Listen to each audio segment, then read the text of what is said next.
Cosmopolite in a Cafe by O. Henry. At midnight, the cafe was crowded. By some chance, the little table at which I sat had escaped the eye of incomers, and two vacant chairs at it extended their arms with venal hospitality to the influx of patrons. And then a cosmopolite sat in one of them, and I was glad, for I held a theory that since Adam no true citizen of the world has existed. We hear of them, and we see foreign labels on much luggage, but we find travelers instead of cosmopolites. I invoke your consideration of the scene. The marble-topped tables, the range of leather-upholstered wall seats, the gay company, the ladies dressed in demi-state toilets, speaking in an exquisite visible chorus of taste, economy, opulence, or art, the sedulous and largesse-loving garçon, the music wisely catering to all with its raids upon the composers, the mélange of talk and laughter, and, if you will, the Wurzburger in the tall glass cones that bend to your lips as a ripe cherry sways on its branch to the beak of a robber jay. I was told by a sculptor from Mauch Chunk that the scene was truly Parisian. My cosmopolite was named E. Rushmore Coglan, and he will be heard from next summer at Coney Island. He is to establish a new attraction there, he informed me, offering kingly diversion, and then his conversation rang along parallels of latitude and longitude. He took the great round world in his hands, so to speak, familiarly, contemptuously, and it seemed no larger than the seed of a maraschino cherry in a table d'hote grapefruit. He spoke disrespectfully of the equator. He skipped from continent to continent. He derided the zones. He mopped up the high seas with his napkin. With a wave of his hand, he would speak of a certain bazaar in Hyderabad. Whiff! He would have you on skis in Lapland. Zip! Now you rode the breakers with the Kanakas at Kelaikahiki. Presto! He dragged you through an Arkansas post oak swamp, let you dry for a moment on the alkali plains of his Idaho ranch, then whirled you into the society of Viennese archdukes. Anon he would be telling you of a cold he acquired in a Chicago lake breeze, and how old Escamilla cured it in Buenos Aires with a hot infusion of the chuchula weed. You would have addressed the letter to E. Rushmore Coglan, Esquire, the Earth, Solar System, the Universe, and have mailed it, feeling confident that it would be delivered to him. I was sure that I had at last found the one true cosmopolite since Adam, and I listened to his worldwide discourse, fearful lest I should discover in it the local note of the mere globe-trotter. But his opinions never fluttered or drooped. He was as impartial to cities, countries, and continents as the winds or gravitation. And as E. Rushmore Coglan prattled of this little planet, I thought with glee of a great almost cosmopolite who wrote for the whole world and dedicated himself to Bombay. In a poem he has to say that there is pride and rivalry between the cities of the earth, and that, the men that breed from them, they traffic up and down, but cling to their citizens as a child to the mother's gown. And whenever they walk, by roaring streets unknown, they remember their native city, most faithful, foolish, fond, making her mere breathed name their bond upon their bond. And my glee was roused because I had caught Mr. Kipling napping. Here I had found a man not made from dust, one who had no narrow boast of birthplace or country, one who, if he bragged at all, would brag of his whole round globe against the Martians and the inhabitants of the moon.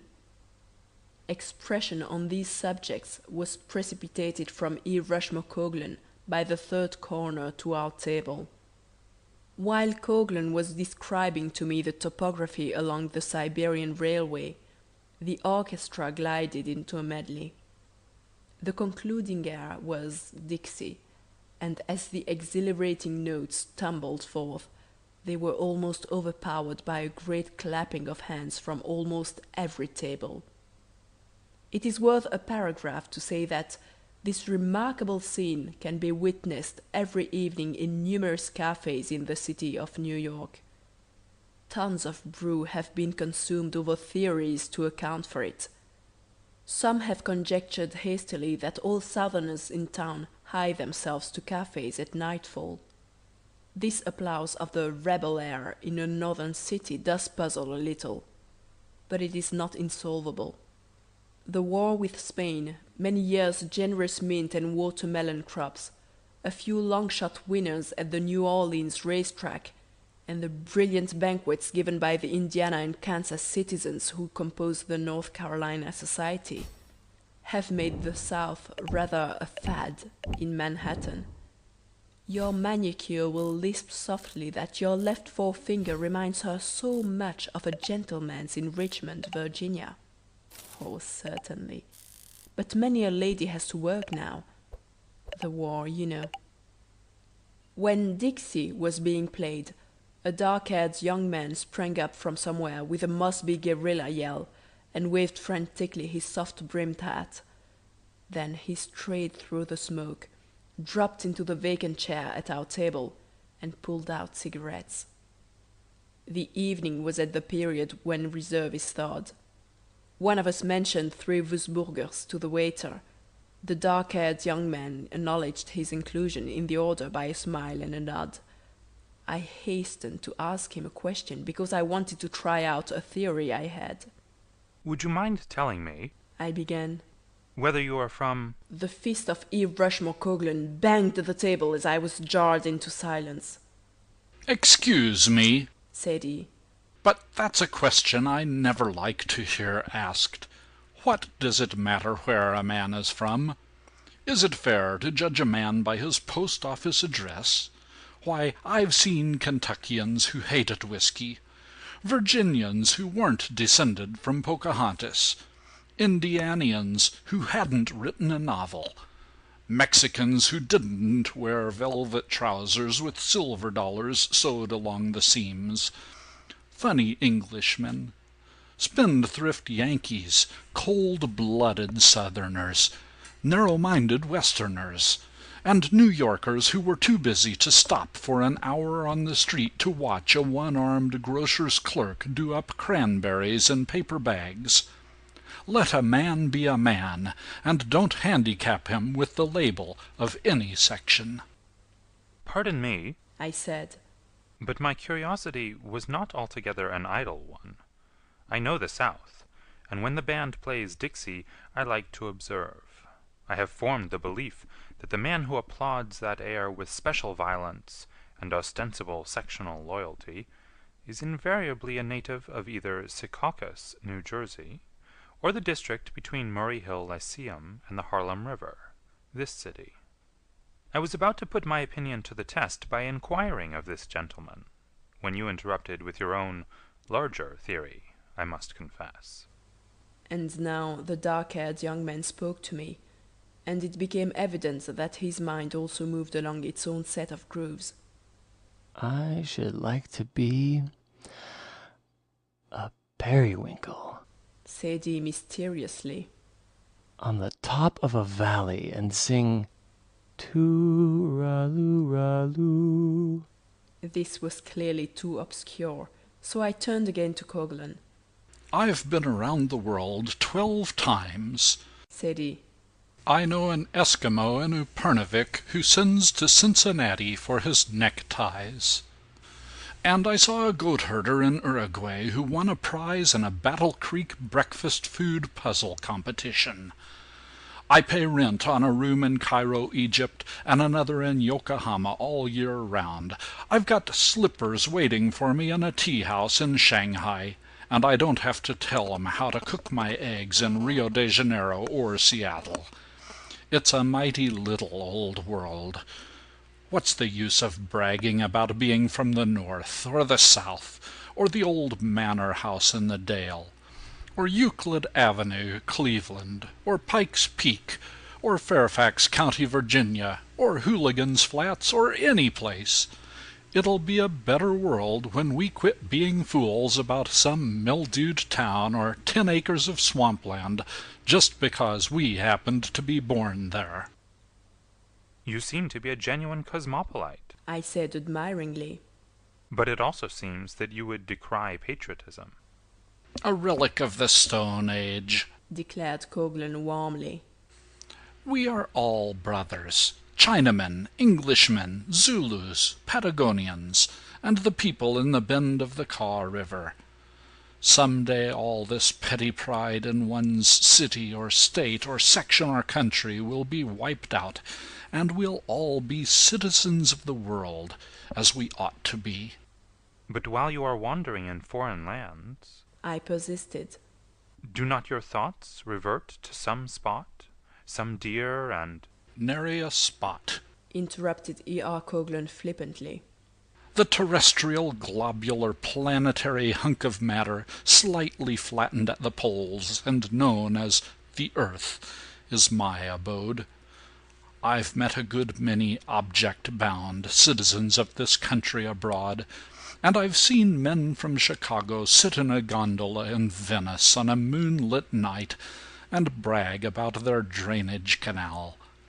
I've seen a Southerner, on being introduced to the King of England, hand that monarch, without batting his eyes, the information that his grand-aunt on his mother's side was related by marriage to the Perkinses of Charleston. I knew a New Yorker who was kidnapped for ransom by some Afghanistan bandits. His people sent over the money, and he came back to Kabul with the agent. "Afghanistan," the natives said to him through an interpreter. "Well, not so slow, do you think?" "Oh, I don't know," says he, and he begins to tell them about a cab driver at 6th Avenue and Broadway. Those ideas don't suit me. I'm not tied down to anything that isn't 8,000 miles in diameter. Just put me down as E. Rushmore Coghlan, citizen of the terrestrial sphere." My cosmopolite made a large adieu and left me, for he thought that he saw someone through the chatter and smoke whom he knew. So I was left with the would-be periwinkle, who was reduced to Wussburger without further ability to voice his aspirations to perch melodious upon the summit of a valley. I sat reflecting upon my evident cosmopolite and wondering how the poet had managed to miss him. He was my discovery, and I believed in him. How was it? The man that breed from them they traffic up and down, but cling to their citizen as a child to the mother's gown. Not so E. Rushmore Coghlan, with the whole world for his... My meditations were interrupted by a tremendous noise and conflict in another part of the café. I saw above the heads of the seated patrons E. Rushmore Coghlan and a stranger to me engaged in terrific battle. They fought between the tables like Titans, and glasses crashed, and men caught their hats up and were knocked down, and a brunette screamed, and a blonde began to sing teasing. My cosmopolite was sustaining the pride and reputation of the earth, when the waiters closed in on both combatants with their famous flying wedge formation, and bore them outside, still resisting. I called McCarthy, one of the French garçons, and asked him the cause of the conflict. "The man with the red tie." That was my cosmopolite, said he. "Got hot on account of things said about the bum sidewalks and water supply of the place he come from by the other guy." Why, said I, bewildered. that man is a citizen of the world, a cosmopolite. He... "Originally from Mattaamkiag, Maine," he said, continued McCarthy. "and he wouldn't stand for no knocking the place." End of A Cosmopolite in a Café by O. Henry.